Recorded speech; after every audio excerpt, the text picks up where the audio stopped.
오늘 성경 말씀은 열왕기하 4장 8절부터 17절에 있는 말씀입니다.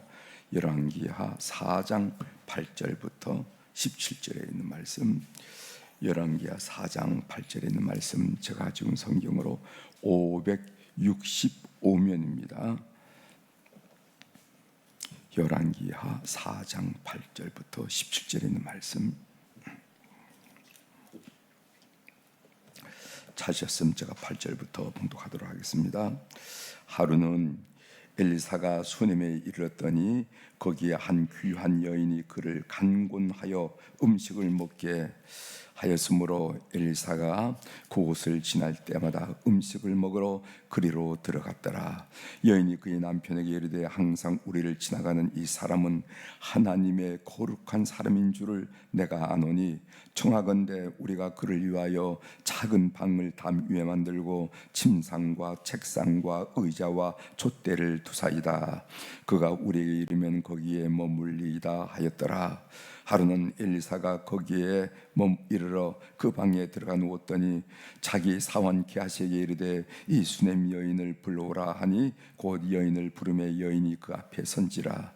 엘리사가 자기 사원에게 이르되 너는 그에게 이르라 내가 이같이 우리를 위하여 세심한 배려를 한도다. 내가 너를 위하여 무엇을 하랴? 왕에게나 사령관에게 무슨 구할 것이 있느냐 하니 여인이 이르되 나는 내 백성 중에 거주하나이다 하니라.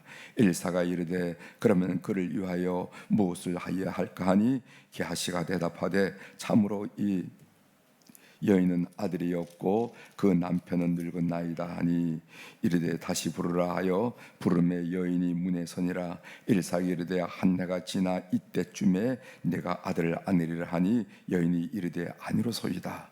내 주 하나님의 사람이여 당신의 계집종을 속이지 마옵소서 하니라. 여인이 과연 잉태하여 한 해가 지나 이때쯤에 엘사가 여인에게 말한 대로 아들을 낳았더라. 아멘. 17절까지 말씀을 읽었습니다. 오늘 우리가 읽은 이 말씀을 중심으로 제가 주제를 이렇게 선정해 봤습니다. 사람의 생각으로 하나님의 능력을 제한하지 말라. 사람의 생각으로 하나님의 능력을 제한하지 말라. 그럴 때 많이 있어요. 그럴 때가 많이 있습니다. 내가 가진 생각, 사고, 경험, 내가 가진 경험, 사고의 틀에서 하나님을 판단할 때가 너무너무 많습니다. 우리 그걸 위해서 기도합시다 이렇게 하면 에이 말 같지 않은 소리도 하지 마세요. 그게 어떻게 우리 몇 사람 안 된 우리 힘으로 되겠습니까? 이렇게 선뜻 나오는 것이 우리 인간이라는 거죠. 경험 많이 하시죠? 그래서 제가 여러분들에게 늘 이렇게 자주 한 얘기가 뭐냐면은 500원짜리 동전이 큽니까? 아니면 해가 큽니까? 이런 질문 많이 해요. 여러분 뭐라고 대답하셔야 되죠? 해가 물론 그렇죠. 몇 천 배가 아니라 뭐 억 배가 아니라 비교할 수 없죠. 그러나 사람들이 동전이 크다고 얘기한다는 거죠. 왜냐하면 동전을 자기 눈에다 딱 대고 눈을 하나 감고 눈에 대고 보면 뭐만 보이나? 동전만 보이죠. 그죠? 동전이 크지 무슨 해가 크냐고 이렇게 한다는 거죠. 그런데 너무도 어리석은 이야기지만은 그렇게 우리가 사는 모습을 많이 경험한다는 거죠. 동전을 눈에 대고 우리의 동전 시각으로, 우리의 경험의 시각으로, 우리의 사고의 시각으로 태양을 바라보면서 태양이 동전보다 절대 크지 않다고, 내가 어제 한번 재봤다고 이렇게 이야기하면서 인생을 사는데 사람의 생각으로 하나님의 능력을 제한하지 말라 하는 이야기를 오늘 여러분들과 더불어 함께 하려고 합니다. 한 회사가 이게 재미있는 이야기에서 여러분들에게 서론적으로 좀 드리려고 하는데, 한 회사가 그 회사에 들어오려고 지원한 상대로 어떤 문제를 출제를 했느냐 하면은 나무빗으로 나무빗죠. 나무빗을 스님에게 팔아라. 오늘 새벽부터 스님 얘기가 나와서 좀 하지만은 나온 얘기니까 그렇게 들으십시오. 스님에게 팔아라. 이게 말이 되는 건집으세요.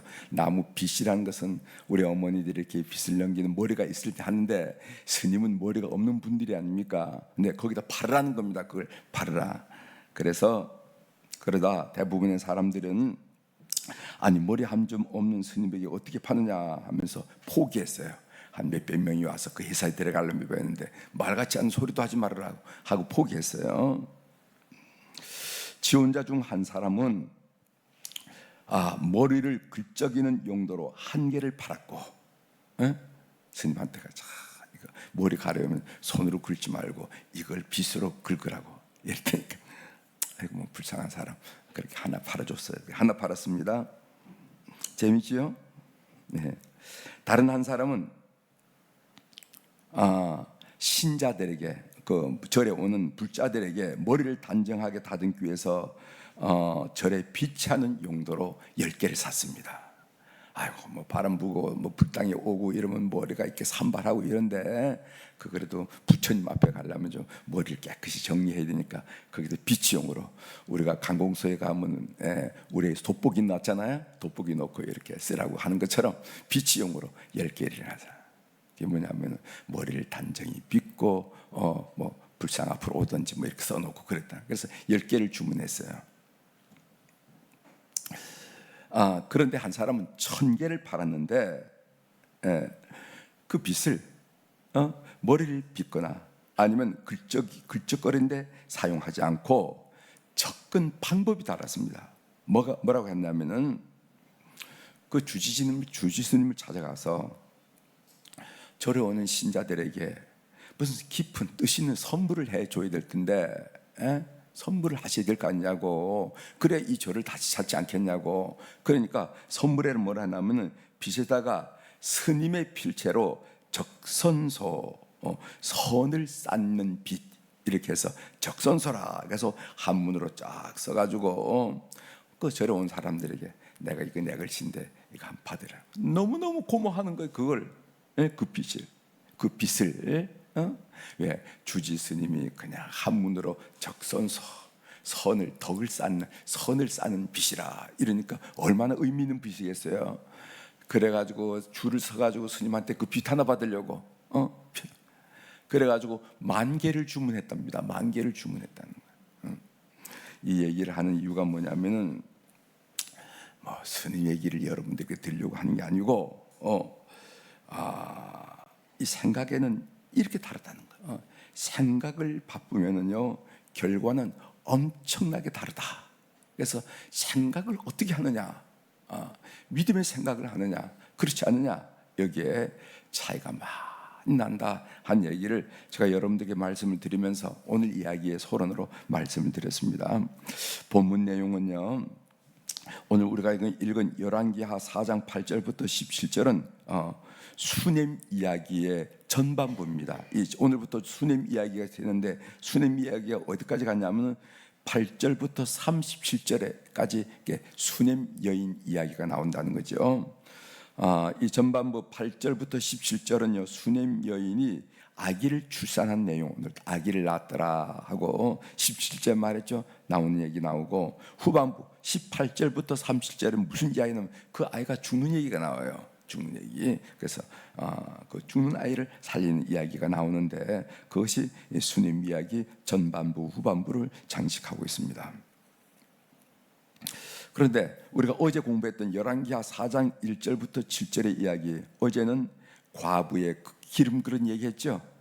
기름을 부으면 부을수록 그 쌓인 기름 얘기했고, 그 다음에 4장 8절부터 37절 이야기는 이 수냄 여인 이야기인데 그 특징이 뭐냐면은 다 여인을 중심으로 전개된 이야기다 하는 것을 알 수가 있고, 특별히 4장 1절부터 7절까지는 사회 경제적으로 약한 과부 이야기가 중심이 된다고 그런다면은, 오늘 우리가 읽은 오늘부터 나오는 수냄 이야기는 부유하고 영향력 있는 수냄 여인 이야기가 나옵니다. 그 8절에 보면 무슨 말이에요? 귀하다 하는 표현, 귀한 여인이라 귀하다는 표현, 이 귀하다는 말은 오늘 우리로 말하면은 부유하고 영향력이 있다라는 말이 되겠습니다.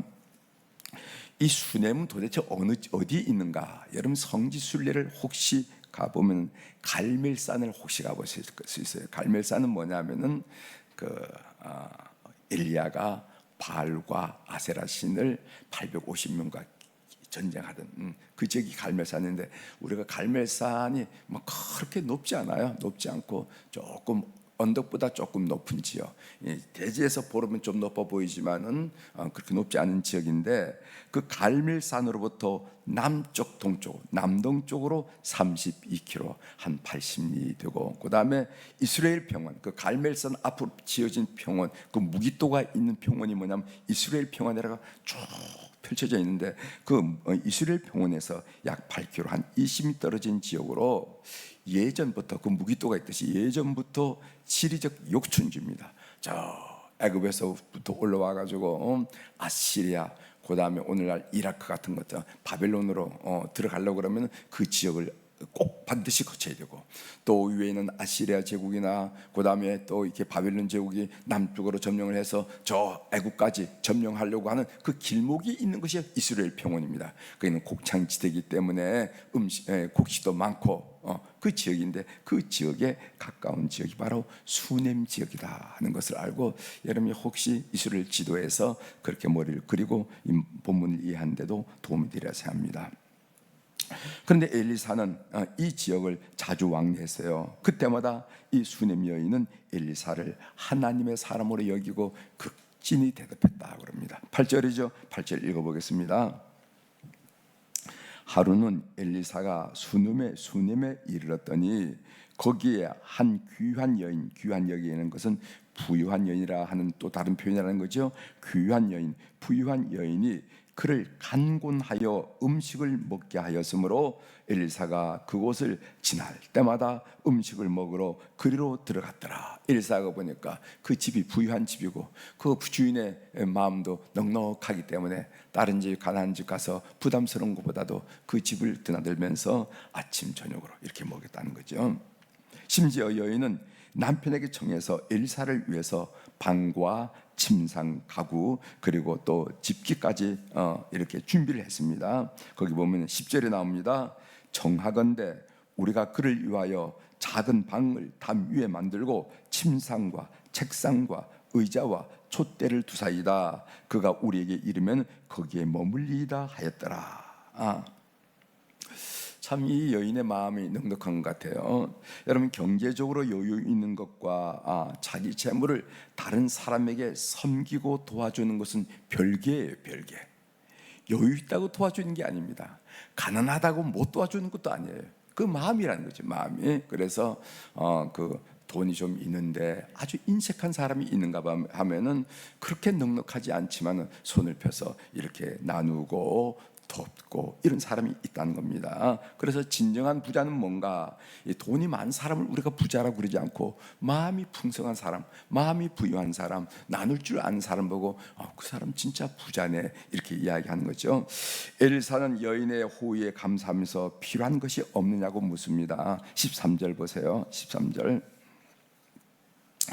엘사가 자기 사환에게 이르되 너는 그에게 이르라 내가 이같이 우리를 위하여 세심한 배려를 하는도다. 내가 너를 위하여 무엇을 하랴? 왕에게나 사령관에게 무슨 구할 것이 있느냐 하니 여인이 이르되 나는 내 백성 중에 거주하나이다 하니라. 이 여인은요, 나는 더 바랄 것이 없다. 내 백성 중에 거주하나이다. 이 말은 난 이대로 살 거예요. 뭐 특별히 바랄 것은 없어요. 그 의미거든요. 그러니까 이 여인은 더 바랄 것이 없다고 대답했지만은 한 가지 치명적인 결핍이 있었습니다. 그 치명적인 결핍이라는 것이 무엇이냐면은 자기에게는 아들, 자식이 없었던 거예요. 여러분, 고대 사회에서 여인이 아들을 낳지 못한다는 것은 그것은 심각한 결격 사유뿐만 아니라 수치라는 겁니다. 수치. 그래서 우리가 그것을 한나, 사무엘의 어머니 한나를 통해서 우리가 배웠잖아요, 그죠? 지금은 뭐 그런 거가 전혀 문제가 안 되고 아들 딸은 그만두고 낳는 것만 해도 너무 이렇게 민족적으로 박수를 쳐야 할 그런 입장이지만은 전에 옛날에는 자식이 없다, 특별히 아들을 낳지 못한다 하는 것은 그것은 그 가문에서 수치로 자기의 신분과 자기의 자격을 드러내지 못할 그런 입장이었다는 것입니다. 엘리사는요 그녀에게 아들을 얻을 것이라고 말합니다. 그런데 그녀는 엘리사가 자신을 속인다고 생각해요. 왜냐하면 그녀의 생각에 그것은 불가능한 일이기 때문에 그렇습니다. 참 이 여인은 부유한 여인이고 백성 중에 비교할 때 부족함이 없는 여인이고 또 본인도 그렇게 얘기했지만은 본인의 입으로 올릴 수 없는 심각한 결핍, 누구에게도 얘기할 수 없는 심각한 결핍이 있었지만은 얘기는 못하죠. 그런데 엘리사는 그 심각한 결핍을 발견하고 그리고 그 결핍을 채워지는 것을 오늘 수냄 여기를 통해서 우리가 배우게 된다는 겁니다. 여러분 기억하십시오. 우리가 입으로 남들에게 얘기하지 못하는 거, 아니 괜찮아, 그런 대로 살고 있어, 아이고 다른 사람 비교하면 이만하면 됐지, 뭐 이런 얘기하는 가운데 있는 우리 마음속에는 심각한 결핍을 하나님이 발견하시고 우리를 축복하신다 하는 것도 오늘 본문을 이해하실 때 한번 보실 필요가 있습니다. 이 여인은 이제 게하시를 통해서 물어봤다니까 게하시가 얘기하는 거예요. 이 여인은 아기가 없다. 그랬더니 엘리사가 아기를 주겠다, 하나님 주실 것이다. 그랬다니까 이 여인이 뭐라고 했냐면 안 된다, 그건 아니라고 얘기합니다. 자 16절에 나옵니다.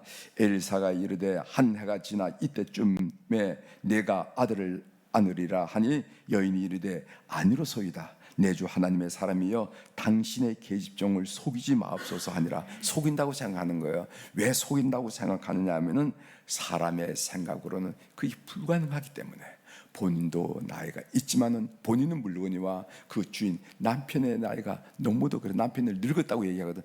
너무 늙었기 때문에 이건 인간의 이야기로 불가능한 얘기인데, 불가능한 얘기를 자꾸만 얘기하는 것은 저 사람이 너무 이렇게 내가 이렇게 배려를 해주니까 그 인사치레로 저런 얘기를 하는 것 한 말 같아 하는 정도로 여기면서 속이지 마옵소서 이렇게 얘기하는 겁니다.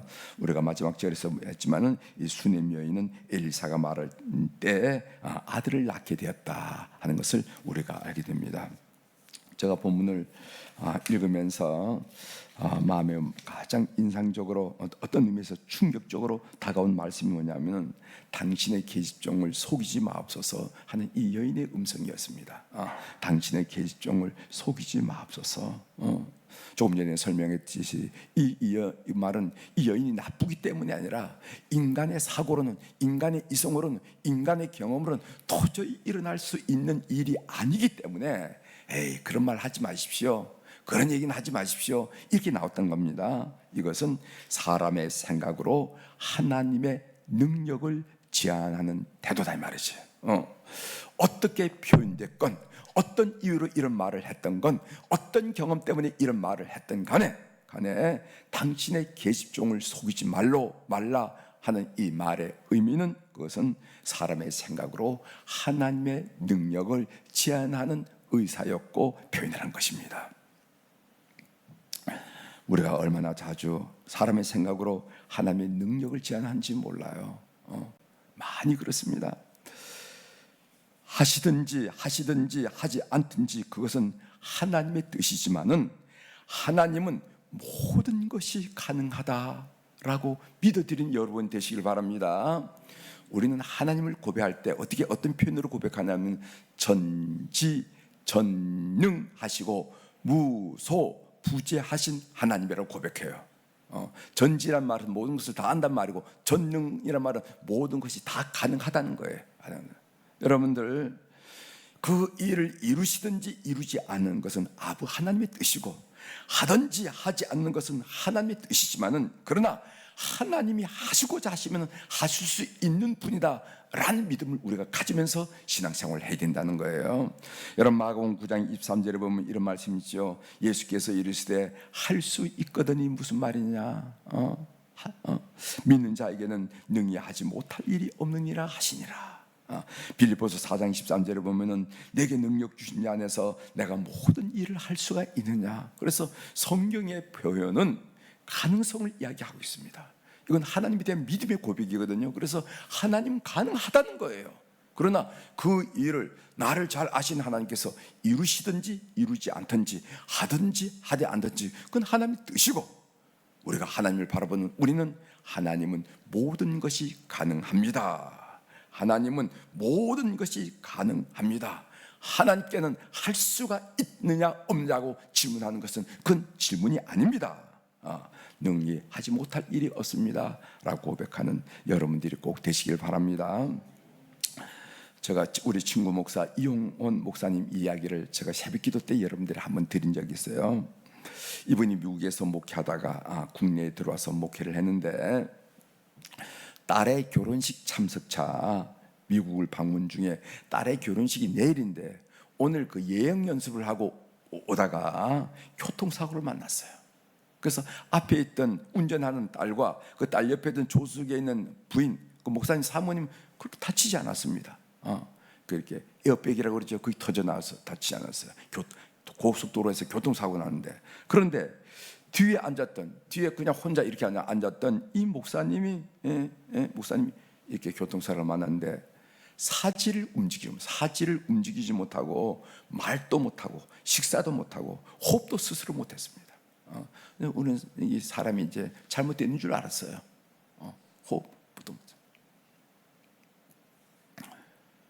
하반신은 움직이지 못하고 느끼지 못할 정도고, 그러니까 자기 호흡을 못해서 자가 호흡이 불가능했으니까 그렇게 말도 못하고 의식이 있는지 없는지도 모를 정도로 그렇게 했어요.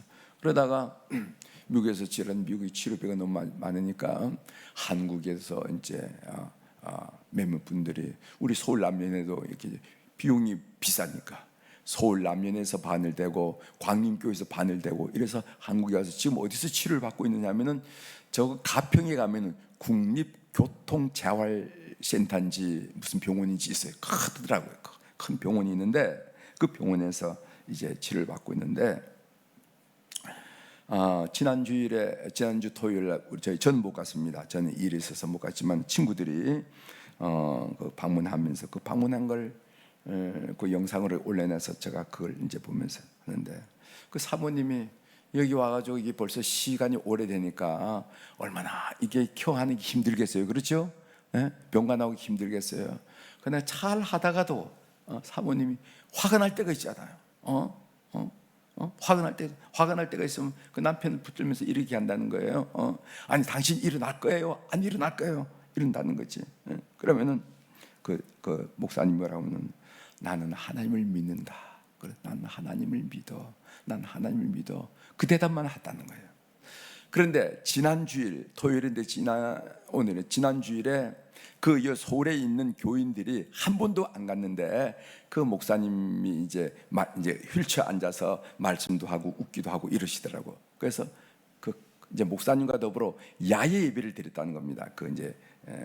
교회는 크진 않지만은 그 교인들이 그 교회 교인들이 가가지고 그 목사님을 사이에 놓고 이제 같이 예배를 드리고 완전 눈물바다가 됐어.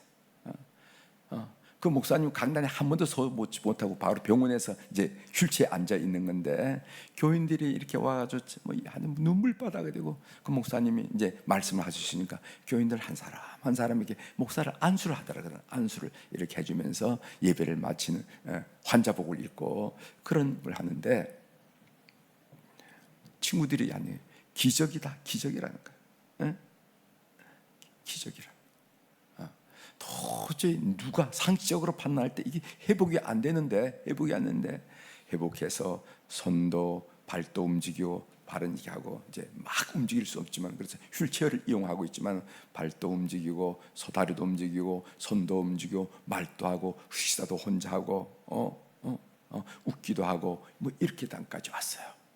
빨리 회복이 돼서 강단에 섰으면 좋겠다 하고 우리 친구들이 같이 기도하는 모습을 동영상에 본 적이 있습니다. 거기서 계속 나온 이야기가 그 기적이다. 동영상에 우리 친구들이 계속 기적이다 그러다 이건 기적이야. 삶으로서 있을 수 없으니까. 하나님은 나는 하나님을 믿는다. 그런 일을 이루신 하나님을 믿는 그 동기 목사님. 그리고 친구 목사들이 기적이라고 연발하는 그 동영상을 보면서 마음에 큰 감동이 됐다는 겁니다. 우리 사랑하는 교회 여러분, 하시든지 하지 않다는 것은 하나님 아버지의 뜻이지만은 하나님인 모든 것이 가능하다 하는 것을 믿는 교우들이 되길 바랍니다. 우리가 접근 자체가 그렇게 돼야 돼요. 접근 자체가. 그래서 우리가 인생의 경험과 우리 인생의 사고로 말미암아 하나님의 무한한 능력을 제한하지 말자 하는 말씀을 이 새벽에 드립니다. 기도하시겠습니다. 하나님 아버지, 우리는 하나님을 전지전능하다고 우리 입에 올리며 고백하고 있지만은 그러나 실제적으로 어떤 상황을 만나면은요, 우리는 우리의 경험과 그리고 우리의 사고와 우리의 함성에 갇혀서 하나님의 능력을 제한할 때가 얼마나 많은지 모릅니다. 하나님 아버지, 오늘 이 말씀을 통해서 우리가 이 수넴 여인은 자기 처지를 보나 늙은 남편의 처지를 보나 악이라는 것은 도저히 있을 수 없어서 속이지 마세요. 나를 위로하기 위해서 그렇게 말하는 것 같은데 그런 말씀 마세요 하는 이야기를 묵상하는 가운데 함께 말씀을 나누시도록 도와주시오니 감사합니다. 오늘 이 새벽에 난 우리 모든 교우들로 하여금 하나님 마음속에 다시 한번 확인하고 다짐하고 고백하도록 도와주옵소서. 이 일을 행하시건 행하지 않건 하시건 하지 않건은 아버지 뜻이 있지만은, 왜 내 삶을 너무도 잘 아시는 선하신 아버지의 뜻이 있지만은 하나님이 하시고자 하신다면은 반드시 이룰 수 있는 분이라 하는 믿음을 가지고 신앙생활하는 저희들 될 수 있도록 은총을 베풀어 주옵소서. 하나님, 오늘 또 우리 사랑 교우들이 주님 앞에 1,000번째 헌금을 드리면서 우리 하나님을 바라보게 하시오니 감사합니다. 내가 산을 향하여 눈을 들리라. 나의 도움이 어디서 올꼬? 나의 도움은 천지를 지으신 여호와에게서로다. 오늘 또 확실히 믿고 주님을 향하여 고개를 들고 물질을 드리면서 우리의 마음의 소원과 간구의 내용을 드리는 우리 모든 교우들 주님께서 통촉하여 주셔서, 하나님, 우리가 인생을 사는 동안에 세상 사람들은 자기 힘으로 살지만 우리는 하나님이 공급하신 힘과 하나님이 공급하신 비전과 하나님이 공급하신 희망과 하나님이 공급하신 역사로 사는 것을 보여드리는 그런 사람들 다 될 수 있도록 주님 이 헌금을 축복하시고 연락하여 주시옵소서. 오늘 수요일 날 우리 자녀들을 위해서 우리가 기도합니다. 하나님, 해에 나가서 일하는 자녀들, 또 직장 생활하는 자녀들, 사업하는 자녀들, 국방의 의무를 감당하기 위해서 군대에 나가 있는 자녀들, 이제 입시 후반기를 앞에 놓고 입시에 열심을 다하는 자손들 하나님 다 있습니다. 주님 간구 드리오니 하나님 역사해 주셔서 그들이 생각하는 일 주장하여 주시고 그들의 마음을 주장하여 주시고 그들의 육신을 주장하여 주셔서 사람이 공급하는 힘이 아니라 하나님이 공급하는 힘으로 어떤 영역에 일하든지 승리하는 자손들이 다 될 수 있도록 도와주옵소서. 그래서 우리를 사랑하시고 우리에게 은혜를 베푸시고 한량없는 자비를 베푸신 우리 하나님, 우리 자손들에게도 동일한 은혜를 베푸시고 동일한 사랑을 베푸시고 동일하게 축복하여 주셔서 자손 만대에 이르러 축복받는 그 놀라운 그 하나님의 약속에 가장 바람직한 증거와 간증거리가 될 수 있도록 우리 교우들을 축복하여 주시옵소서. 오늘 또 하늘의 주권과 땅의 주권을 가진 우리 주님의 그 권세 있는 능력 있는 이름으로 선포합니다. 내 영혼이 잘된 같이 범사가 잘되고 강건한 축복을 오늘 또 살아가면서 보고 체험하도록 도와주시옵소서. 감사드리며 예수님의 이름으로 축복하며 기도 올려옵나이다. 아멘. 하늘에 계신 우리 아버지여, 이름이 거룩히 여김을 받으시오며 나라가 임하시오며 뜻이 하늘에서 이루어진 것 같이 땅에서도 이루어지이다. 오늘 우리에게 일용할 양식을 주시옵고 우리가 우리에게 죄진 자를 사하여 준 것 같이 우리 죄를 사하여 주시옵고 우리를 시험에 들게 하지 마시옵고 다만 악에서 구하시옵소서. 나라와 권세와 영광이 아버지께 영원히 있사옵나이다. 아멘.